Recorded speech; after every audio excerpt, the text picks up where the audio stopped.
Diary लेखन। Diary शब्द अंग्रेजी भाषा का है। कौन सी भाषा का? तो अंग्रेजी भाषा में से लिया गया है। डायरी के लिए हिंदी शब्द है देन दिनी, देन दिनो, दैनिकी आदि शब्द प्रयोग किए जाते हैं। डायरी में क्या लिखा जाता है? तो निजी जीवन, अपना खुद का जीवन, प्रतिदिन की घटनाओं, रोज रोज हर रोज की घटनाओं का लेखा जोखा यानी हम वह लिख सकते हैं। डायरी को पढ़ने से किसी व्यक्ति के जीवन में घटित घटनाओं, जो वह डायरी लिखता होगा तो उनके जीवन में जो घटित घटना हो यानी वो कोई प्रसंग हो वह उसने लिखा होगा। उनके कार्य, तथ्य यानी कि सत्य की जानकारी प्राप्त होगी।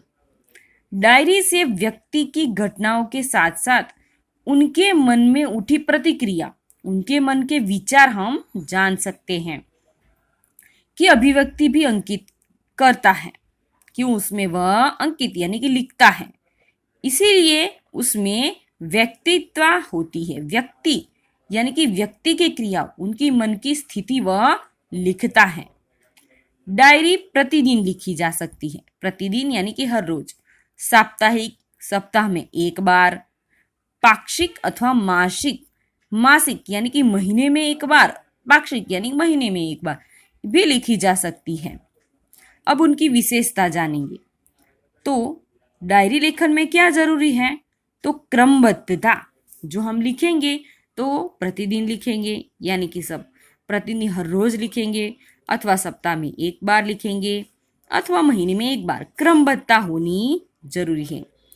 डायरी लेखन का विवरण संक्षिप्त होना चाहिए।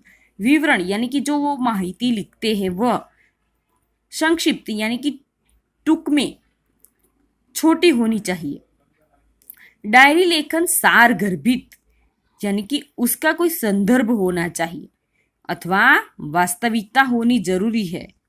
डायरी लेखन में सबसे पहले स्थान पर क्या लिखेंगे? तिथि, घटना या तथ्य का स्पष्ट रूप से उल्लेख होना चाहिए कि किसके संबंध में वह डायरी लिख रहे हैं, और दिनांक आवश्यक है।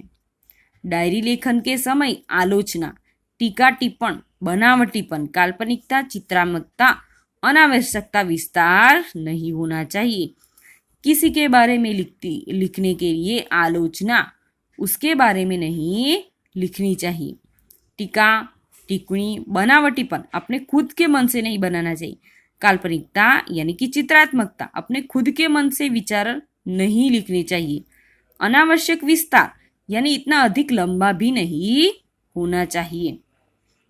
डायरी लेखन के लाभ जानेंगे तो घटी घटनाओं की जानकारी प्राप्त होगी। दिन भर जो काम करता है उसका उल्लेख वह लिखेगा। इससे बुराइयों से बचे रहेगा।